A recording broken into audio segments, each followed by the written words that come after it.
है। इसी मंजूरी के साथ अब ये जेवी देश की सबसे बड़ी मीडिया कंपनी बन जाएगी। 70,000 करोड़ से ज्यादा की इस डील के बाद भारत के मीडिया जगत में एक बड़ा बदलाव देखने को मिलेगा। इस पर ज्यादा बातचीत के लिए हमारे साथ जुड़ रहे हैं हमारे सहयोगी सुमित मेहरोत्रा। बताएं सुमित, पहला सवाल तो आपके लिए ये है कि डील को सीसीआई की मंजूरी मिल गई है, इसकी क्या डिटेल है? देखिए, एक बड़ी डील को मंजूरी मिलते हुए दिखाई पड़ी है और रिलायंस और हॉटस्टार की तरफ से जो डील थी, ये करीब 70,000 करोड़ रुपए की डील है, इसको सीसीआई की तरफ से अप्रूवल आता हुआ दिखाई पड़ा है। दरअसल इस डील के बाद जो हिस्सेदारी है वो आपकी स्क्रीन पर आते हुए दिखाई पड़ेगी। रिलायंस इंडस्ट्रीज करीब 16.34% के आसपास की हिस्सेदारी रखेगा, वायोकॉम जो कि 46.82% के आसपास की हिस्सेदारी रखेगा और डिज्नी करीब 36.84% के आसपास की हिस्सेदारी रहेगी। यानी कि अगर आप मेजरली देखेंगे तो इस डील में मेजर हिस्सेदारी रिलायंस और बाकी कंपनियों की तरफ से, एसोसिएट कंपनी की तरफ से होगी। करीब रिलायंस की तरफ से इस डील में 11,500 करोड़ रुपए के आसपास का निवेश किया जाएगा और जो इस पूरी डील की वैल्यू रहेगी वो करीब 70,352 करोड़ रुपए के आसपास इस डील की पूरी वैल्यू होते हुए दिखाई पड़ेगी।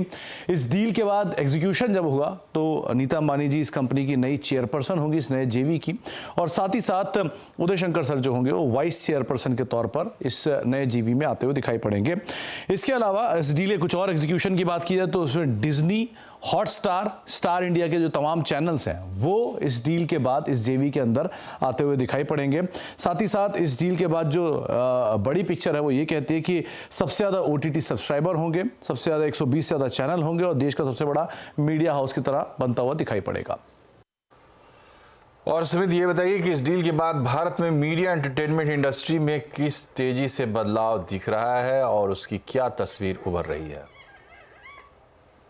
देखिए, सबसे पहले तो जो एक हाल में ही PWC की एक रिपोर्ट आई थी तो उनका ये मानना है कि जो सालाना ग्रोथ है इस सेक्टर में वो करीब 9 साढ़े 9.10% के आसपास का है और 2027 तक इसका साइज 73.6 बिलियन डॉलर के आसपास पहुंचता हुआ दिखाई पड़ेगा।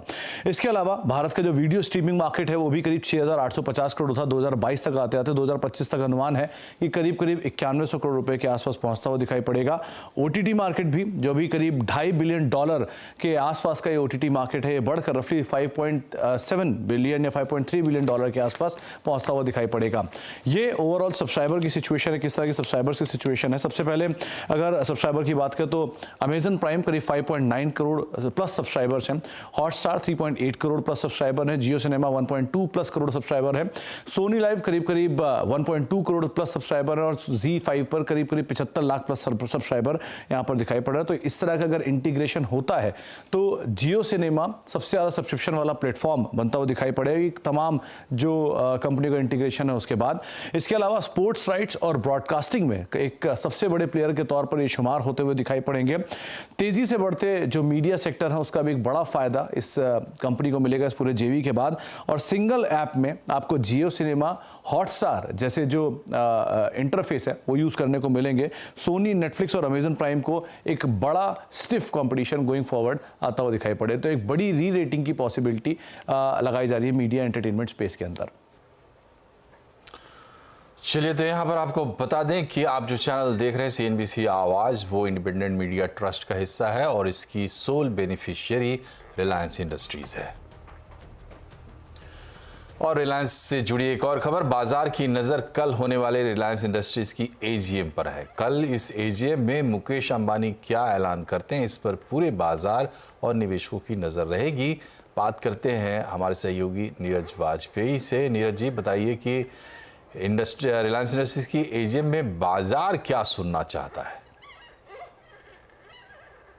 देखिए, रिलायंस के AGM में इस बार बहुत सारी उम्मीदें हैं और सबसे बड़ी उम्मीद ये जो सब बाजार सुनना चाहता है वो रिलायंस रिटेल और जियो की लिस्टिंग के बारे में, क्योंकि कई साल पहले AGM में ये बात रखी गई थी कि इनको समय आने पर लिस्ट किया जाएगा और दोनों बिजनेस अब काफ़ी मैच्योर और बड़े हो चुके हैं, तो इन दोनों की लिस्टिंग के बारे में क्या बोलते हैं चेयरमैन साहब, इस पर लोग सुनना चाहेंगे। दूसरा, ऑयल टू केमिकल बिजनेस में बहुत बार ये बात चर्चा हुई कि कोई पार्टनर आ सकता है या कोई स्टेक सेल हो सकता है, इस बारे में भी अगर कोई बातचीत होगी तो वो भी बाजार सुनना चाहता है। इसके साथ ही न्यू एनर्जी बिजनेस जो शुरू किया गया था बहुत बड़े पैमाने पर, उसको भी 2-3 साल हो रहे हैं, तो उसमें किस तरीके के अपडेट्स हैं, गीगा फैक्ट्रीज जो लग रही थी सोलर मॉड्यूल की, उस पर क्या क्या अपडेट्स हैं, इस पर बाजार सुनना चाहेगा। इसके साथ ही नेक्स्ट 5 ईयर्स के लिए क्या विज़न लेके आते हैं, क्योंकि अब जो सक्सेशन प्लान है वो पूरी तरीके से इस्टेब्लिश हो चुका है, तो कैपेक्स पे नज़र रहेगी मार्केट की। और कोई नया इनिशिएटिव्स या कोई नए तरीके के बिजनेस में उतरने का ऐलान हो सकता है क्या, इस पर भी मार्केट ज़रूर सुनना चाहेगा, क्योंकि हर बार जो नए प्लान्स होते हैं एजीएम में वो सामने आते हैं, तो इस बार भी उम्मीद लोग रख रहे हैं। तो नीरज जी, ये बताइए, आपने कहा 3 साल पहले न्यू एनर्जी कारोबार का जो ऐलान हुआ था, अब उसको लेकर क्या कुछ उम्मीदें रखी जा सकती हैं? देखिए, न्यू एनर्जी बिजनेस में आपको याद होगा कि 75,000 करोड़ के साथ 2022 के एजीएम में ऐलान किया गया था कि गीगा फैक्ट्रीज लगेंगी, हाइड्रोजन फ्यूल सेल बनाए जाएंगे, साथ ही सोलर पावर के लिए इक्विपमेंट्स बनाए जाएंगे। तो गीगा फैक्ट्रीज में शायद ये अपडेट दिया जाए कि दिसंबर से प्रोडक्शन शुरू हो जाएगा। उसमें दोनों चीज़ बनेगी, पैनल भी बनेगा और सेल भी बनेगी, यानी एक कंप्लीट जो सोलर पैनल होता है उसका प्रोडक्शन शुरू हो सकता है। BIS सर्टिफिकेशन ऑलरेडी मिल चुका है। हाइड्रोजन फ्यूल सेल में बात कहाँ तक आगे बढ़ी है, इस पर भी अपडेट यहाँ से मिलेगा। उम्मीद ये की जा रही है कि FY 25 के अंत होते होते कमर्शियल प्रोडक्शन में कम से कम सोलर फ्यूल और पैनल ज़रूर उतरता हुआ देखने को मिलेगा। तो इस सेगमेंट में, यानी न्यू एनर्जी सेगमेंट में, जहाँ पे बहुत बड़ा फोकस था रिलायंस का, वो पूरी तरीके से रडार पे रहेगा। लेकिन इसके साथ ही एक और सेगमेंट है जहां ऑलरेडी कंपनी लिस्ट हो चुकी है, जियो फाइनेंशियल सर्विसेज की। वो लिस्ट भी हो चुकी है, कंपनी अलग बन चुकी है, शेयर्स भी आ चुके हैं, लेकिन अभी तक उसके बिजनेस की औपचारिकताएं सामने नहीं आई कि किस तरीके की बिजनेस कंपनी ने शुरू किया है। बहुत सारे अपडेट्स आते रहते हैं कि अप्रूवल्स मिल गए हैं, बहुत सारे टाई-अप्स हो गए हैं, लेकिन औपचारिक तौर पे अभी बिजनेस शुरू होने की खबर मार्केट में नहीं, जो कि उस पे अपडेट पे भी नज़र रहेगी। इसके साथ ही म्यूचुअल फंड के बिजनेस में बड़े पैमाने पर उतरने की तैयारी है, उसमें क्या अपडेट है ये भी मार्केट सुनना चाहता है। तो ये कुछ अपडेट्स हैं जो मार्केट इस एजीएम में सुनना चाहेगा। शुक्रिया नीरज जी। और चूंकि रिलायंस की बात हो रही तो आपको एक बार फिर से याद दिला दें, CNBC आवाज़ चैनल जो आप देख रहे हैं वो इंडिपेंडेंट मीडिया ट्रस्ट का हिस्सा है और इसकी सोल बेनिफिशियरी रिलायंस इंडस्ट्रीज है। बाजार में इस वक्त 2 भाइयों की जोड़ी कमाल कर रही है। गोयनका ब्रदर्स ने धमाल मचा रखा है। संजीव और हर्ष गोयनका ग्रुप शेयरों में जोरदार उछाल है और दोनों ग्रुप के शेयर्स रिकॉर्ड ऊंचाई पर हैं। इन दोनों ग्रुप में क्या चल रहा है, बता रहे हैं सुमित। तो लगातार तेजी देखी जा रही है आरपीजी ग्रुप के अंदर और दोनों दिग्गज गोयनका ग्रुप की कंपनियों में एक अच्छा उछाल आता हुआ दिखाई पड़ा है। दरअसल संजीव गोयनका ग्रुप हो या फिर हर्ष गोयनका ग्रुप हो, दोनों ही ग्रुपों के शेयरों में एक अच्छी तेजी और सबके सब share almost all time highs के आसपास ही कामकाज करते हुए दिखाई पड़ रहे हैं।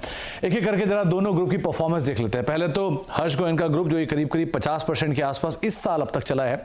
संजीव गोयनका ग्रुप की तरफ से रफली 60% के आसपास का रिटर्न इस साल आता हुआ दिखाई पड़ा है।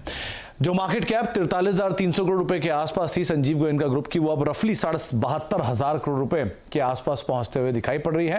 एंड लाइकवाइज अगर आप हर्ष गोयनका ग्रुप की कंपनियों पर भी नजर डालेंगे तो वहां पर भी जहां पर मार्केट कैप करीब करीब 50,000 करोड़ रुपए के आसपास थी, वो अब करीब 70,000 करोड़ रुपए की तरफ पहुंचते हुए दिखाई पड़ रही है। तो एक अच्छी तेजी दोनों ग्रुप कंपनियों में देखने को मिली है। ट्रिगर मल्टीपल है, नए एक्विजिशन कह लीजिए, नए ऑर्डर इनफ्लोज कह लीजिए, साथ साथ केपेक्स कह लीजिए, ये सब चीजें जो कंपनी या ग्रुपों की तरफ से होते हुए दिखाई पड़ रही है, ग्रुप की अलग अलग कंपनियों में हो रही है, उसका इंपैक्ट देखने को मिल रहा है। ये कुछ शेयरों की परफॉर्मेंस, सबसे पहले इनकी जो एक इन्वेस्टमेंट आर्म है सुमित सिक्योरिटीज, करीब करीब 90% का उछाल वहां देखने को मिला इस साल अब तक। आरपीजी लाइफ साइंसेज करीब 63% का जंप वहां रहा। केईसी इंटरनेशनल 47% का जंप, सारेगामा 42% का जंप यहां देखने को मिला। हेडसन मलयालम करीब करीब 35% के आसपास का उछाल यहां पर भी देखने को मिला। कुछ और नामों में जेंसार करीब 30% के आसपास का जंप यहां रहा और सीएट भी 18% के जंप के साथ ऑलमोस्ट अपने ऑल टाइम हाइस के आसपास पहुंचता हुआ दिखाई पड़ा है। संजीव गोयनका ग्रुप में पीसीबीएल नया एक्विजिशन और एक्विजिशन के बाद केपेक्स की खबरों के बीच में 100% के आसपास शेयर चला। आरपीएसजी वेंचर करीब करीब 74% का उछाल यहां रहा। फर्स्ट सॉल्यूशन 70% तेजी यहां देखने को मिली। सीएससी करीब करीब 55% के आसपास चला। हालांकि स्पेंसर एक अंडर परफॉर्मर जरूर है, लेकिन यहां पर भी कुछ हद तक पिकअप आता हुआ दिखाई पड़ रहा है। तो ओवरऑल इस दोनों ही ग्रुप कंपनियों ने एक जबरदस्त उछाल दिखाया है और ज्यादातर सभी की सभी कंपनियां अलग अलग ग्रुप से अपने नए रिकॉर्ड स्तरों के आसपास कामकाज करते हुए दिखाई पड़ रही हैं। सरकार ने कैबिनेट की बैठक में 12 इंडस्ट्रियल शहर बनाने को मंजूरी दी है। 10 शहरों में 28,602 करोड़ के 12 प्रोजेक्ट पूरे किए जाएंगे। कैबिनेट के फैसलों की डिटेल बता रहे हैं लक्ष्मण रॉय।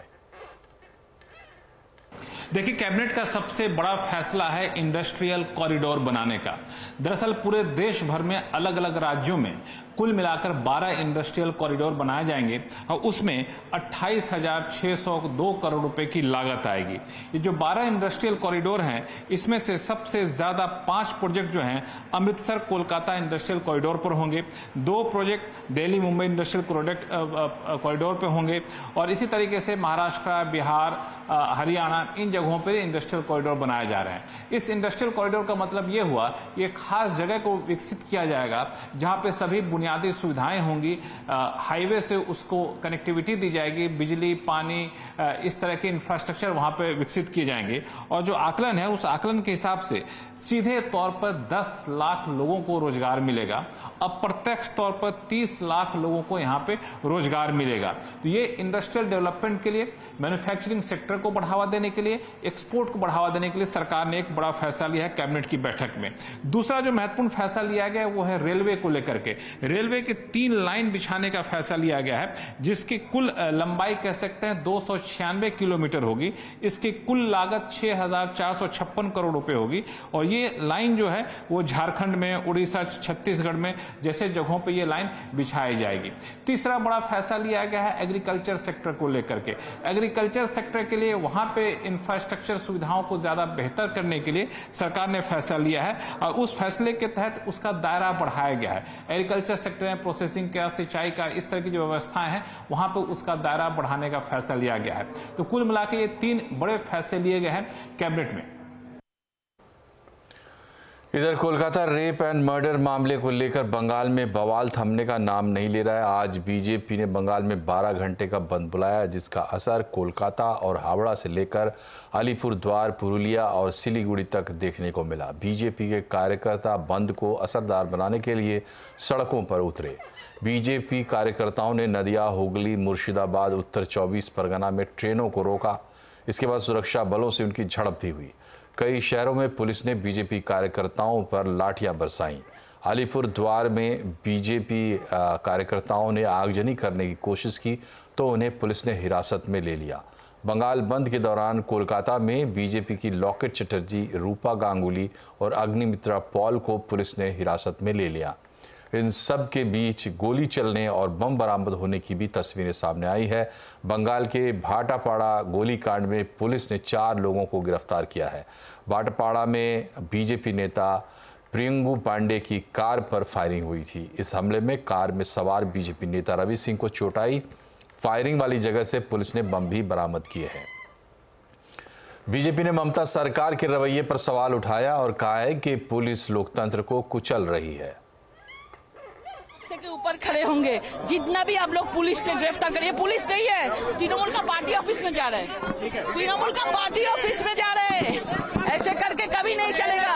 आप लोग देख लिया है। पुलिस डेमोक्रेसी को खत्म करने की कोशिश कर रहे हैं और हम जनता से आवेदन कर रहे हैं कि आप डेमोक्रेसी को रखने के लिए आज का स्ट्राइक, आज का हड़ताल, इसको सपोर्ट करिए। बीजेपी के बंगाल बंद के बीच पश्चिम बंगाल की मुख्यमंत्री ममता बनर्जी ने बड़ा ऐलान किया है। उन्होंने कहा है कि वो अगले हफ्ते विधानसभा सत्र बुलाएंगी, जिसमें बलात्कारियों के लिए मृत्यु दंड सुनिश्चित करने के लिए 10 दिनों के भीतर एक विधेयक पारित किया जाएगा। इस विधेयक को राज्यपाल के पास भेजा जाएगा। अगर वो इसे पारित नहीं करते हैं तो वो राजभवन के बाहर धरना देंगी।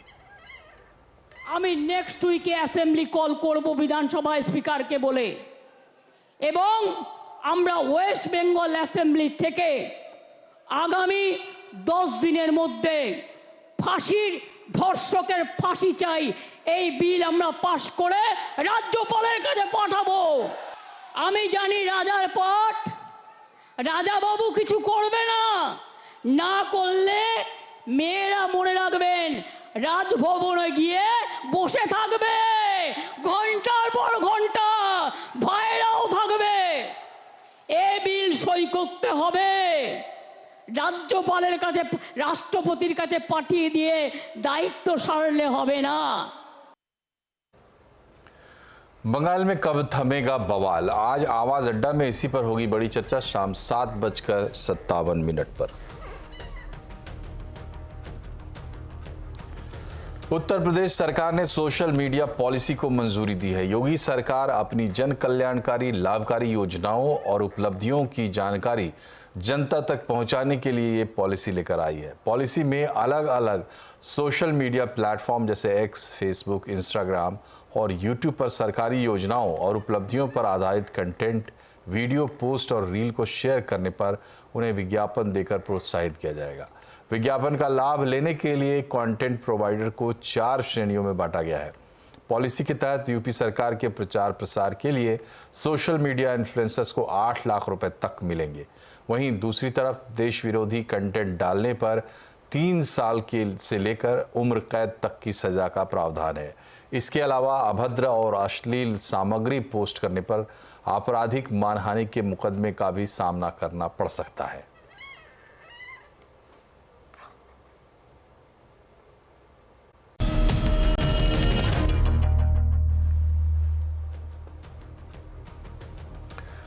ब्रेक के बाद एक बार फिर से आपका स्वागत है। विदेश में पढ़ाई करने वाले छात्रों के लिए चिंता की खबर है, खास तौर पर जो छात्र कनाडा या ऑस्ट्रेलिया में पढ़ रहे हैं या फिर जाने की तैयारी में लगे हैं।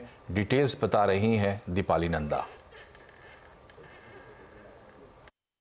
तो कनाडा और ऑस्ट्रेलिया में पढ़ाई करने के लिए जाने वाले छात्रों के लिए इन दोनों देशों में पहुंचने की राह आखिर क्यों मुश्किल हो रही है, ये मैं आपको बताऊंगी एक वीडियो वॉल के जरिए। सबसे पहले हम ऑस्ट्रेलिया की बात करें तो ऑस्ट्रेलिया ने अब फॉरेन स्टूडेंट्स की संख्या पर एक लिमिट लगा दी है।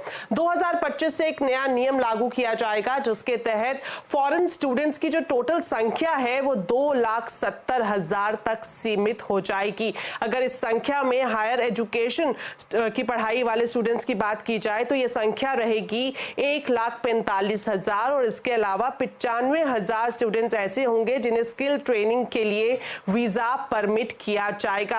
अब सवाल यह है कि आखिर ऑस्ट्रेलिया ने यह लिमिट या फिर ये कोटा क्यों लगाने का फैसला किया है। तो सबसे बड़ी वजह है ऑस्ट्रेलिया में रिकॉर्ड माइग्रेशन 2023 के हिसाब से देखें तो माइग्रेशन यहां पर 60% तक बढ़ गया है और माइग्रेशन बढ़ने की वजह से जो रेंटल प्रॉपर्टी के दाम है वो आउट ऑफ कंट्रोल हो गए हैं। रेंटल प्रॉपर्टी ज्यादा महंगी हुई है। हम आपको बता दें कि ये जो नियम है, ये जो बदलाव है 2025 से लागू हो जाएंगे।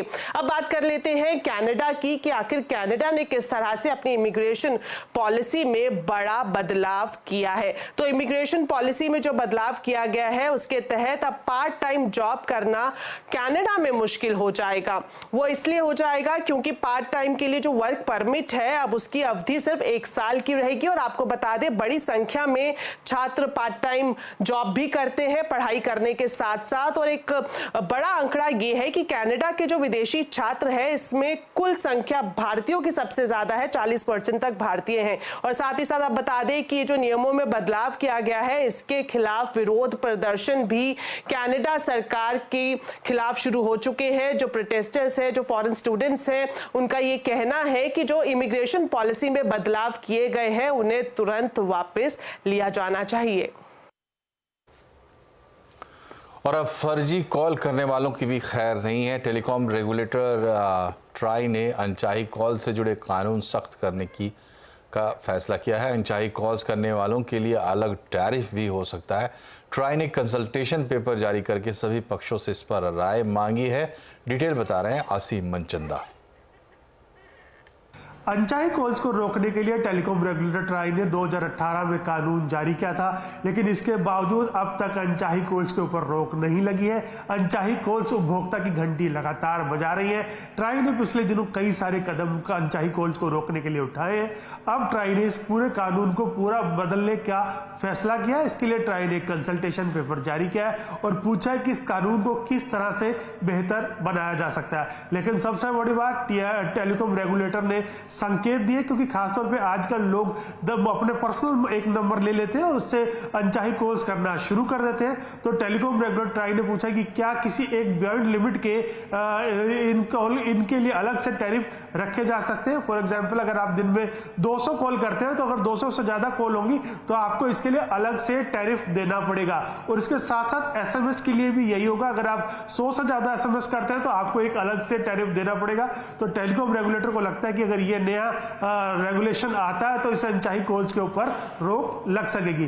फिलहाल ट्राई ने इससे सभी स्टेक होल्डर्स की राय मांगी है। सभी स्टेक होल्डर्स को 25 सितंबर तक इसके ऊपर राय देनी है और 9 अक्टूबर तक काउंटर कमेंट देने, और उसके बाद ट्राई इसको लेकर के कोई नया रेगुलेशन लेकर के आ सकता है जिससे कि अनचाही कॉल्स के ऊपर रोक लग सके। एप्पल ओन्ड बीट्स ने भारत में डेब्यू कर लिया है।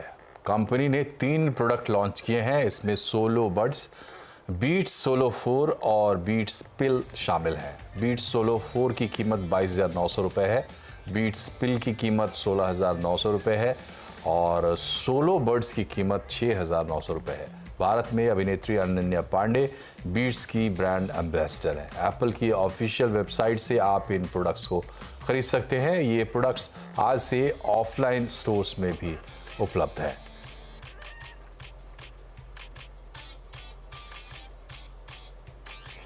मुंबई में हो रहे ग्लोबल फिनटेक फेस्ट में देश भर के तमाम फिनटेक सेक्टर से जुड़ी कंपनियां हिस्सा ले रही हैं।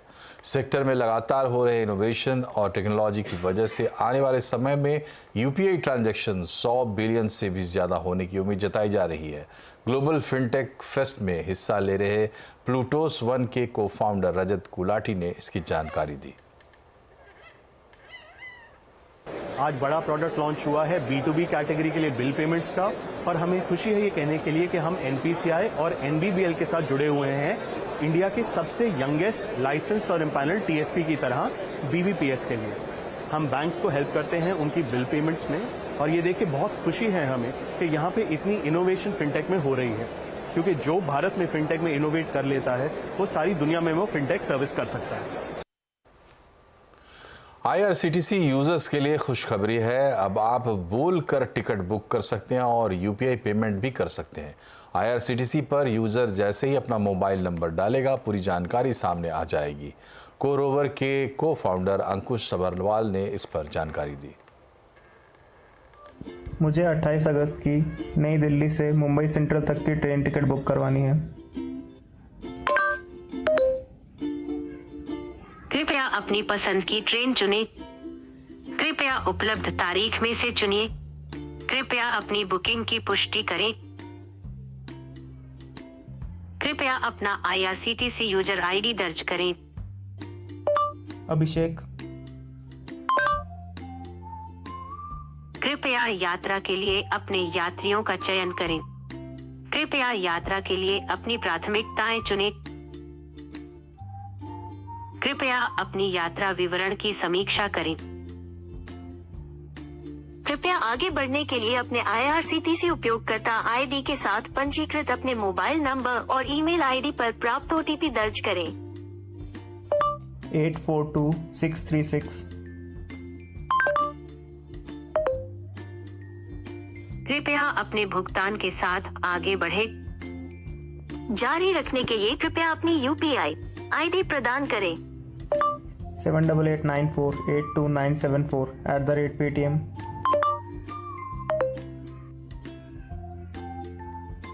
अब हम लॉन्च कर रहे हैं कन्वर्सेशनल वॉइस पेमेंट। अब हम बोल के भी UPI से पेमेंट कर पाएंगे। जैसे आपको पता है आस्क दिशा में हम बोल के टिकट बुक करते हैं IRCTC में, अब हम वहीं पे बोल के पेमेंट भी कर पाएंगे। और इसी के साथ इस बुलेटिन में फिलहाल इतना ही, लेकिन खबरों पर अपडेट रहिए, लगातार हमसे जुड़े रहिए हमारे सोशल मीडिया हैंडल्स के जरिए। नमस्कार।